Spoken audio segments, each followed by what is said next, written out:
Rishi Sunak is struggling at the moment. He hasn't been performing particularly well in this leadership race, principally because Tory members still really like Boris Johnson. So if you watched any of that LBC hustings, the audience were really, really angry that Rishi Sunak had, in their words, stabbed Boris Johnson in the back. So he is trying to recover a lot of lost ground there. Liz Truss, of course, didn't resign from Boris Johnson's cabinet, so she's in a stronger position with Tory party members, even if she's not in a stronger position with the public.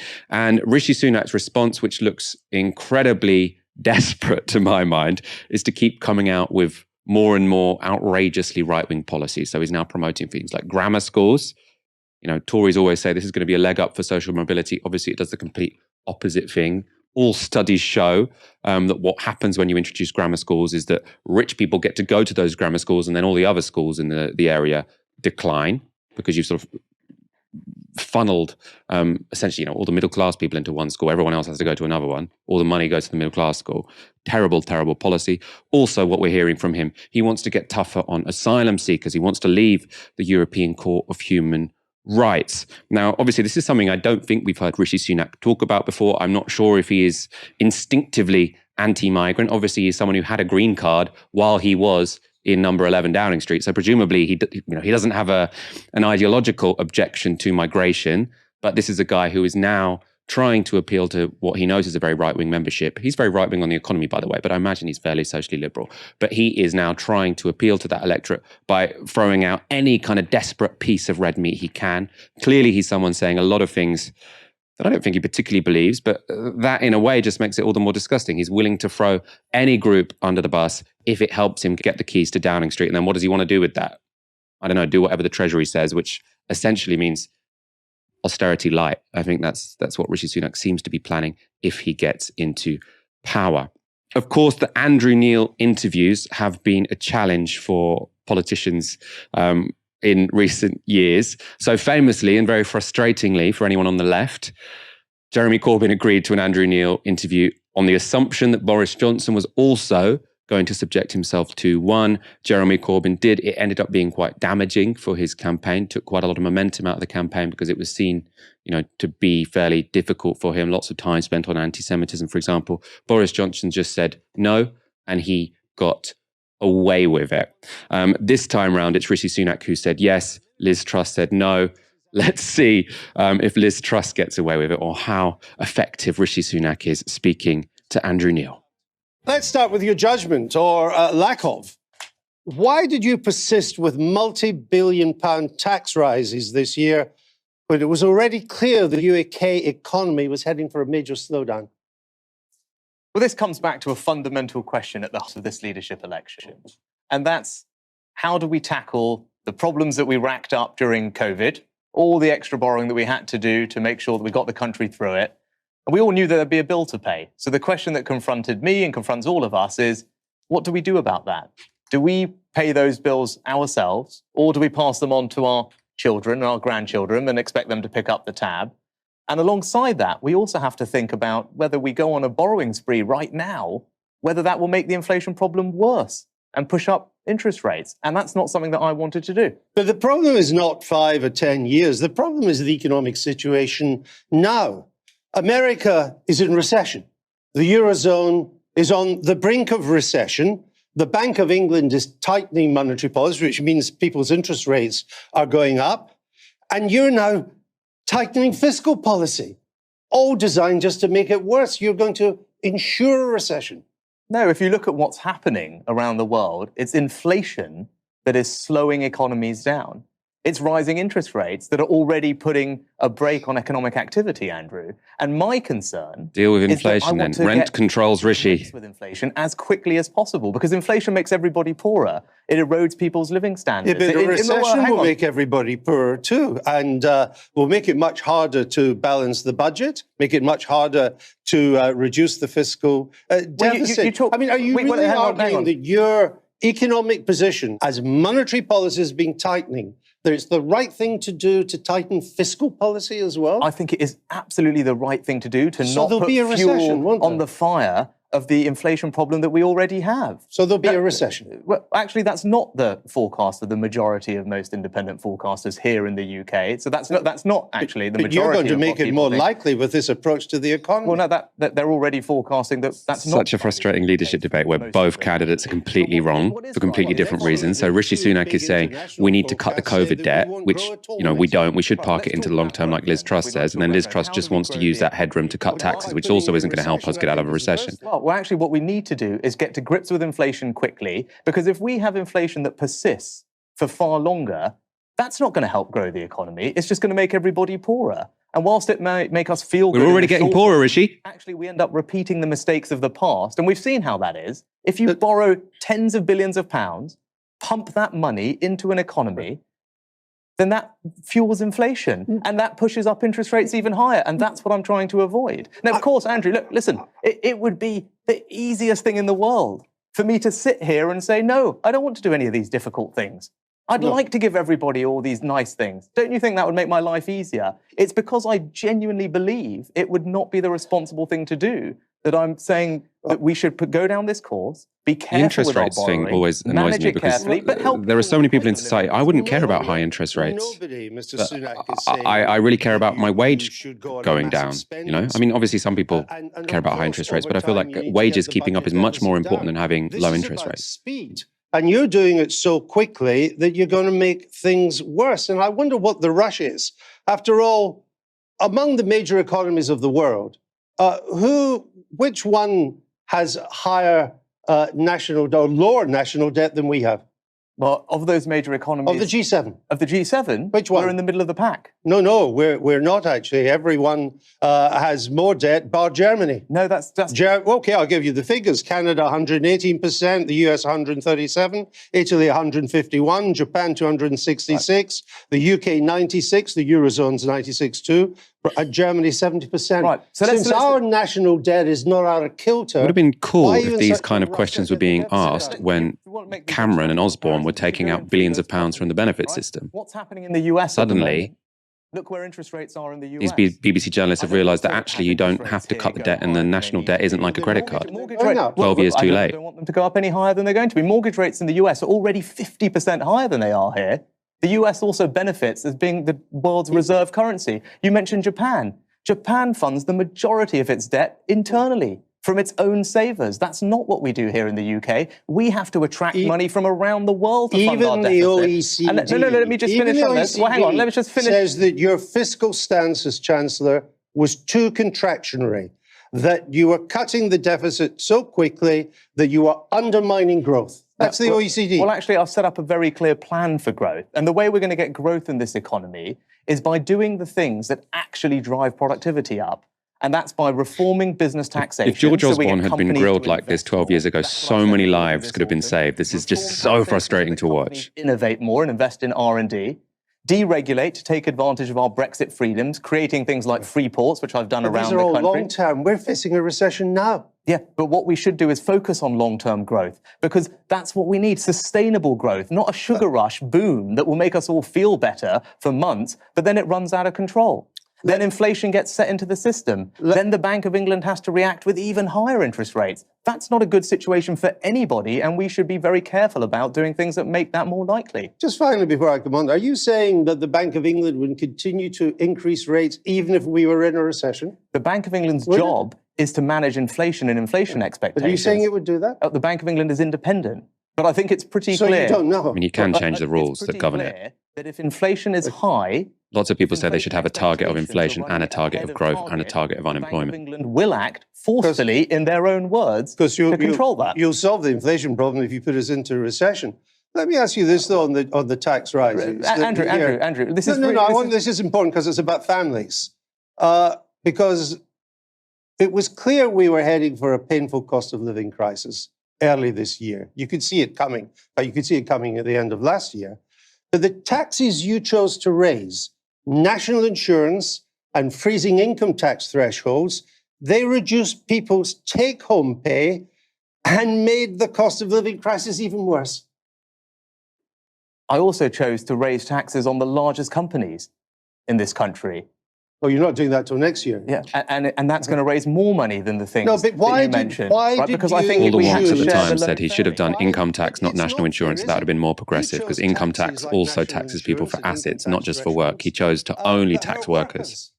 Not the affluent retired, not those living on investment income. They don't pay national insurance. You penalise workers. Well, no, actually, what I did was try and fix the problems that we've got and do it in the fairest way possible. And actually, freezing thresholds, which you mentioned, is a policy that I put in In a place. way that doesn't upset is a my way to homeowner do base. that without affecting people's cash take-home pay. And it's an entirely progressive measure, Andrew. And all the independent experts and commentators described it as progressive at the time. Why because is those it with progressive? because those with the broader shoulders contribute more. That's what happens when you freeze thresholds. By freezing thresholds at a time when inflation is rising, you have dragged very low earners into the 20% tax bracket. And before they I'm didn't actually pay with any Rishi tax, Sunak on this you one. dragged them into the basic rate of tax for the first I don't think time. freezing the thresholds is Why is that that bad. fair? Because freezing thresholds means that those with the broader shoulders contribute the most. I'm talking about the lowest paid. Well, the lowest paid have They're gonna pay benefited tax from the now. tax cuts that I've put in place. Actually, for the 2 million lowest paid in this country who move off welfare and into work, they benefited from a very significant tax cut that I put in place. And just this month, we raised the threshold that those workers that you're talking about start paying any tax on national insurance at all. They are That's now a tax paying cut that is income worth tax that they never paid it before. Is that correct? £330 a year. Yeah, that's before you take into account the rise in national insurance as well. Yeah, but Andrew, also, look, so that way to raise money is undoubtedly, objectively progressive. Now, you might say you don't need to raise any money and we'd rather just have higher borrowing. That's a completely reasonable position. But if you take the position that we do need to raise the money, I think that is a fair way to do it, alongside asking the largest companies to contribute more as well. And it was described as progressive at the time. But I do want to cut taxes for people in work, which is why under my plans, we will deliver the first income tax cut in 16 years in this Parliament that I've paid for and put in my plans, because hard work is something that I want to reward. And as Prime Minister, I want to go further than Raising that and national deliver more insurance income and tax. reducing What is income it- tax what is not progressive progressive. about this? Income tax What is is way more rewarding progressive than hard national work? insurance. So this idea this is a progressive idea is stupid. 9 million people will be paying the higher 40% tax rate. 1 in 4 taxpayers will be in a tax bracket originally meant for only top earners like yourself. How is that Tory or fair? Because 75% of people under your numbers, the vast majority of people, will be paying the basic rate of tax. That's the low and middle earners, and that's why I'm delivering a tax cut for those people. Again, I'm actually with Sunak, not Andrew Neil on this one. The issue is, even if you get brought into the higher tax band, you don't get taxed all of your income at 40%. You only get taxed the income above whatever the threshold is now. Is it 40k, 42k? So it's not like suddenly you get this huge tax bill. You're taxed on that extra bit of money that, essentially, compared to everyone else, you don't really need. The tax system that I'm trying to deliver is inspired by what he did, which is to have a broad base and lower rates. And that's why I want to cut income tax in this Parliament for the first time in 16 years. And as Prime Minister, over time, as we grow the economy and get to grips with public spending, I want to go further on cutting income tax because I want to reward hard work. Let's look at another tax in judgment. In February, you told the Commons that cutting VAT on energy bills would, these are your words, disproportionately benefit wealthier households.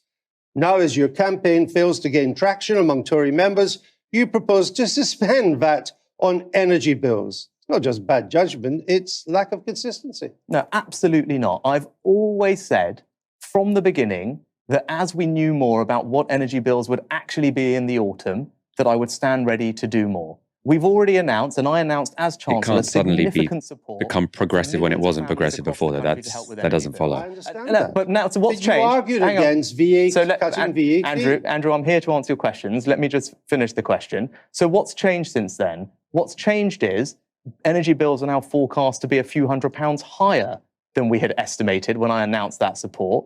So it's reasonable for the government to respond by providing a bit more support where it can, accepting that it can't solve all problems.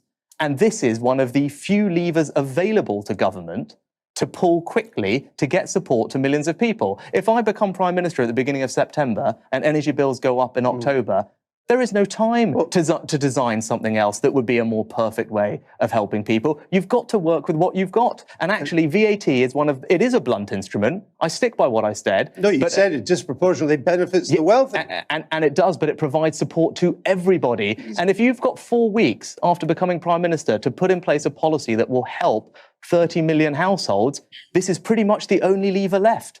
So that's all you're going to do? It comes on top of providing £1,200 of support already for the most VAT cut was a Labour policy, so you can either see that as a victory for Labour or something that makes Labour's life difficult because their one key policy has now been taken by the Tories. It depends.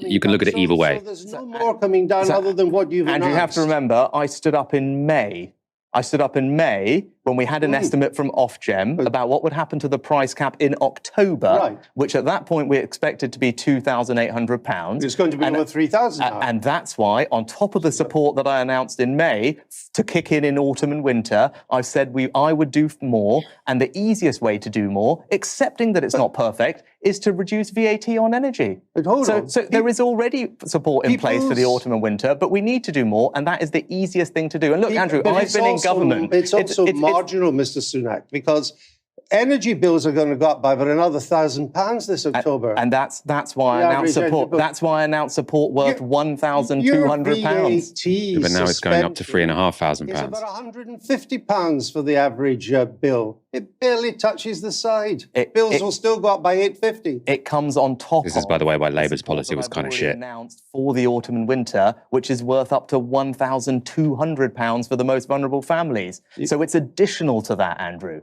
And the reason it's additional is because we knew bills were going to go up. I announced support to help, but now the situation is worse and I'd like to do more. And this is the easiest lever that government can pull. It's not perfect. I'm not going to pretend that it is perfect. But at this point, if I became Prime Minister in September, you'd have weeks to put in place help. This is the only lever available. It wasn't just suspending VAT and energy bills that you opposed. You also opposed the windfall tax, though like your VAT change, you finally said, I'll have a windfall tax. I mean, Shell has made a record $20 billion in the first half of this year alone. $20 billion. It's done multi-billion buyback of its own shares. I mean, there's a windfall if ever there was one. You were wrong to oppose that, weren't you? They deserve a windfall tax. They do, and I put one in place. And you were against it. And the situation changed. And when the facts changed... Why did it change? You knew that the windfall profits were coming. We did not know how high and how long oil prices would stay at those levels for. And when it was clear that this situation was going to last longer and be more severe, I took the decision, which, by the way, lots of people criticised me for and disagreed with. I took the decision that it was right. The problem is he keeps saying the facts change, so his ideas change. But actually, in each case, he had a principled objection. So before he said, in principle, he's against windfall taxes. He also said, in principle, he's against cutting VAT. Then he says the facts changed, but the principle didn't change. I think in both cases, he kind of came to the right decision, by the way, but that's besides the point. But then you had to come back and raise the threshold for national insurance to cut it a little bit. On corporation tax, you've got all sorts of incentives to mitigate the raise. I mean, you just seem to be all over the place on tax. Actually, that's what tax reform looks like, Andrew. This is tax reform? Yeah, let's talk about tax reform. Let's talk about corporation tax, which you mentioned there at the end of your list. I'm trying to move to a system that means that we are internationally competitive, but also that we actually encourage the types of activity that drive growth and productivity. And that system means we have a higher rate, which is still, by the way, the lowest in the G7, the fourth lowest in the G20, exempt small businesses. Maybe make it a bit higher then. Combined with tax incentives, big tax cuts for business investment in capital and business investment in R&D. That is a reform. Massive tax cuts. That is a reform. That is a reform of the tax system, which will drive growth and productivity. And investments flatlining. Yeah, because we've also had Omicron in the middle of all of that. It's flatlining now as well. We're over that. It's still flatlining. Because there's a lot of flatline for the past 12 years because of terrible Tory policy. And if you talk to businesses... That's your tax. Well, hang on. If you talk to businesses, why don't you talk to the CBI and businesses and ask them what they think would make the difference to their business investment? Do you know what they say? Okay. They say that if you cut the tax on business investment, we will invest more. That's what business says. That's what they've said to me. Good luck to see if we do that. You justified raising taxes to good luck to see if I talk to businesses. It doesn't seem like a particularly good admission for a journalist. Good luck to you. I'm obviously not going to speak to anyone affected. That would be crazy. At the start of this year, they're now 6.7 million, and they're heading to over 9 million by 2024. So you broke a manifesto pledge not to raise taxes for extra cash for the NHS, and waiting lists are still set to rise 50%. Did you know that when you stumped up the cash? First of all, you talked about manifesto pledges, Andrew, right? And you pick on that one. You know, in our manifesto, What's the one you broke? Well, you know, in our manifesto, we also said that we would have debt lower at the end of the Parliament than the beginning. We also said that we wouldn't borrow for day-to-day spending. So I think question was, why is this money not making any difference? You made a very pointed comment about breaking manifesto promises. Deal with the NHS. And I will in a second. The money is making a difference. The problem is that they didn't invest in it for 12 years. It's kind of a stupid... How come you've given the NHS extra money and it's still got these waiting lists? Because you need to train the doctors, you need to train the nurses. Who's to blame for that? George Osborne, David Cameron, all people Sunak supported. That's what he should be challenged on. On tax, we weren't, but we also weren't able to keep the manifesto promise on borrowing and debt, and I'm also trying to prioritise that. But let's turn to the NHS, because you're absolutely right. Why are waiting lists going to be close to 10 million? So I completely agree. It's right that we fund the NHS properly, but it's equally important that we get the reform we need so we get value for money out of that. And that's why I've published a plan, a comprehensive plan to help tackle the waiting list. It will be one of my priorities as Prime Minister to get to grips with them. There's a range of things we can do. What's the major thing you would do? Well, structurally, I would set up a task force approach to dealing with it. So a task force is going to get waiting lists down. There are 10 million people on them in 2 years' time. Well, it was a task force that helped us get the vaccine rollout going, Andrew. That was a much more specific issue. Well, no, actually, this is also a specific issue. What we need to do is create more elective surgical hubs, because they are an efficient way to cut through the elective surgery. You're going to create how many? We're going to create over 100. Right. And that's going to make it. That's going to get the waiting list down. Yes, it will, Andrew. Because if you do elective surgery, train more doctors and nurses, please. Dedicated unit, it's far more productive than doing it inside of hospitals. I'll tell you what you asked. Let me tell you the other things we're going to do. I just wanted the main one. Well, it's not. There's not just one He's thing. He's not happy, is he? It's a complex problem. Looks a bit like he's going to cry now, actually. Just one simple solution. No, but their problems have got worse under your government's reign. There are now 300,000 people Andrew, let's just remember, I also left the government, and now I want to change. Only a few days ago. Well, I want to do things differently. As Prime Minister, I want to bring grip to this problem, and I've set out a very clear plan to do it. Many of them watching this programme, perhaps. 300,000 people have been on a waiting list for a year or more. What are you going to do about that? Yes, I think that's unacceptable. Would you wait for a year? No, I think this is unacceptable. Many people watching are probably... He would go private. He's worth £730 million. Yes, and they shouldn't have to. Numbers. Yeah, and that's what I've said very clearly. That's why I've set out a plan. It was one of the first policy announcements of my campaign. Okay. We need more elective surgical hubs. We need more community diagnostic centres. We need to use technology to cut through all the way that we do the actual appointment scheduling to free up clinicians' time. And we need to make sure that we call out poor leadership in the NHS, because there are great examples of good leadership and they know how to do it, and we should learn from them. I will bring the same grip and urgency that I brought to helping this country get through the pandemic, delivering things like furlough in record time. That's fine. I will bring that to gripping the NHS waiting list problem as well. I mean, he's not going to, because he's going to lose. Let's look at another matter. Sending illegal migrants to Rwanda. God. None has gone so far. But you've said you'll get it, quote, off the ground and operating at scale. That's your words. Since Rwanda says it has capacity for only 200, how would you do that?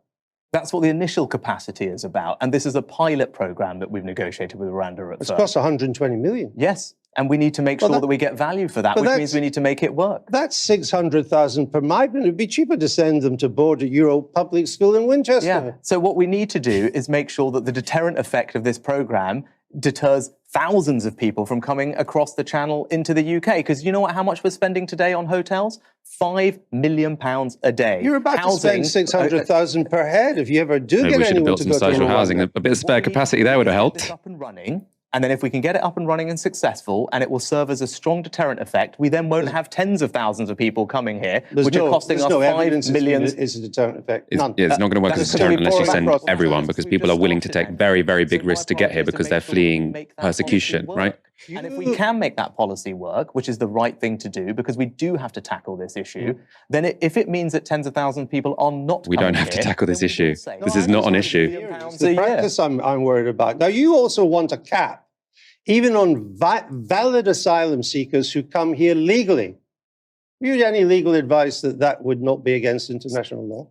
Yes, I think Parliament rightly should be sovereign about No, these but have you had matters. legal advice that that would not be against international law? No, I don't believe it would question. be. Well, but have you had legal Why? advice? Well, I'm not in government at the moment, Andrew, so I can't get advice from the Attorney Well, you General. can. This I- city's awash with lawyers. You're rich Well, enough to hire a lawyer, Rishi from the advice Sunak. I have that it is. And I think this is, you bring up a broader problem, right? So we clearly have a problem with human rights law in this country that is making it difficult for us to achieve our objectives. That's why we're passing a British Bill of Rights, which will help with all of these things.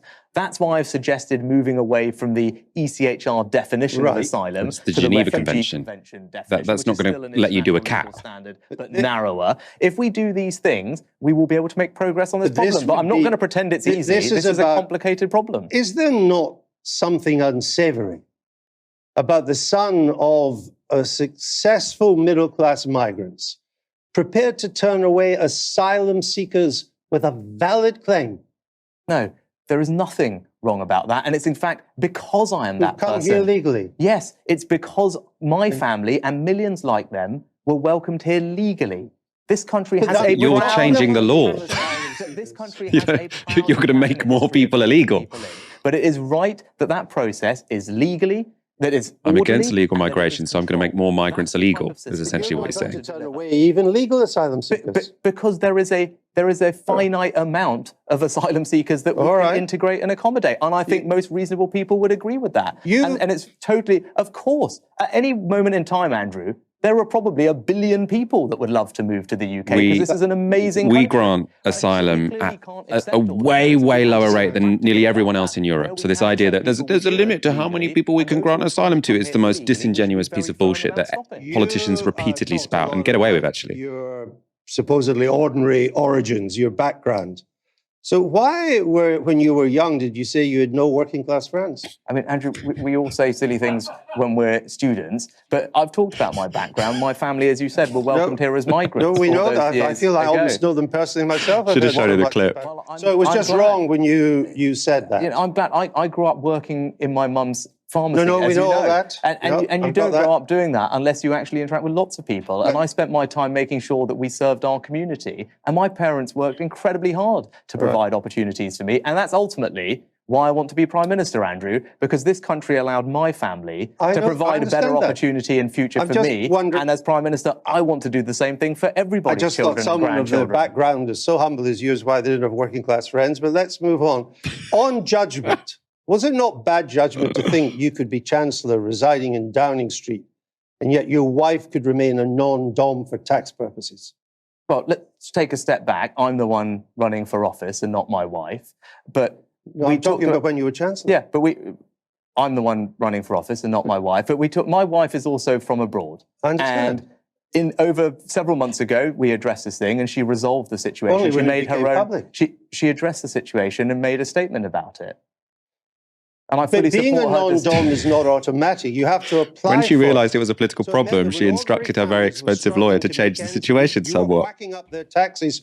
Your family was enjoying millions in tax exemptions. No, my wife was following the rules that applied to her situation. Only because she had applied to be a non-dom. You are a non-dom as a matter of law. How you choose to No, file your you- taxes is a choice. You can and she followed choose the not rules. to be a non-dom as a matter of tax status. No, that's just simply not right. You can choose to how you But file she your is now tax paying returns. British tax. You can Yes, choose not but to take her advantage status of being a determined non-dom. by law because she is not from. She is from She chose abroad. to take advantage of being a non-dom. And she does pay British tax and always has on all her British earnings. Yes, which is the On her non-dom British status. status. and not And look, on her she international chose to resolve It that just seems a situation. misjudgment, wasn't it? Well, she chose to resolve that situation. And these things, as I discovered and learnt myself, are difficult when it comes to your family. But I've learned from that Okay. experience. And I'm confident that I understand. experience has actually made me better suited to now lead. 20 seconds. When you look at all this that we've talked about tonight, can you assure the people watching tonight that you have the experience to be Prime Minister in a few seconds? People have seen me lead this country's economy through some incredibly challenging times over the past 2 years. They see me do it well. They've seen me do it with compassion. And I will bring exactly those same qualities to running this country as Prime Minister. Rishi Sunak, we thank you. Compassion, for the guy being who's going to here put a tonight. cap Now, we also on want to refugees, interview which the Andrew Neil is right, it's contender for completely Tory against leader, international Liz law. Truss. She declined our invitation. Her choice, of course. But that invitation still remains open. So a few things to say about that. So I suppose the first is obviously that interview will not have saved Rishi Sunak's campaign. I mean, he was behind when he went into that interview. He was definitely going to be behind coming out of it. I suppose the only thing you can say to his advantage is it was a tough interview and, he came out of it alive. For me, though, the bigger issue here is what is so frustrating about the conversation we're witnessing right now politically. Because I don't know if you were around in 2010 or 2015, but in those two elections, and even to some extent in 2017, even though the Labour Party, I think, quite successfully, managed to move beyond it, what you had Tory politicians who were saying, we can't possibly go into debt. We have to get rid of the deficit. Then you had some people on the left saying, no, this is silly. We have lower debt than many other countries. What we can do is put this debt into the long term. The more important thing is we invest in the economy so that we have some growth. We don't need to throw hundreds of thousands of people into destitution, right? And then what did you have? You had the media, you had the newspapers, you had people like Andrew Neil saying, George Osborne is right. We do need to get down the debt. Labour, you're incredibly irresponsible with money. Of course, we need to get down the debt. No one challenged the complete lie that the financial system or the financial situation of a country is the same as a credit card. Now you have two Conservatives. You've got one who's saying the most important thing to do is get the debt down, Rishi Sunak. You've got someone else, Liz Truss, who's saying, actually, we don't need to get the debt down. She's a Tory, so they're taking her seriously. But also she's saying, we don't need to get the debt down. Let's have tax cuts. So when there were people opposing austerity because they wanted people to, have enough money that they could live on, no one took them seriously. Now you've got someone saying we don't need to get the deficit down. I want to use that to give people tax cuts. Suddenly, she's now in prime position to be next prime minister. It's just how people play on completely different playing fields. One final thing to say is how frustrating it was to see sort of Rishi Sunak say, we have to have a limit on refugees, which Andrew Neil is completely right, against international law when it comes to a state's responsibility to accept asylum seekers. If they've got a valid claim, you have to accept them, right? You can't say, oh, you've got a valid claim, but you can't come in because we're full up. There's no basis for that in international law whatsoever. But also what I wish Andrew Neil had put to Rishi Sunak is this idea, there's a limit of how many people we can take. Because if you look at asylum grants per 10,000 population in 2020, Greece, 32 asylum grants per 10,000 of the population. Spain, 10 per 10,000 of the population. Germany, for every 10,000 Germans, they gave 8 grants of asylum. The UK, 2. So it's so pathetic, this idea that, France is emptying its population of migrants. They're all coming here. It's a complete lie and it does not get called out enough. Andrew Neil didn't call it out. He did call out Rishi Sunak on some reasonable things there. He let him slip on a bunch of others.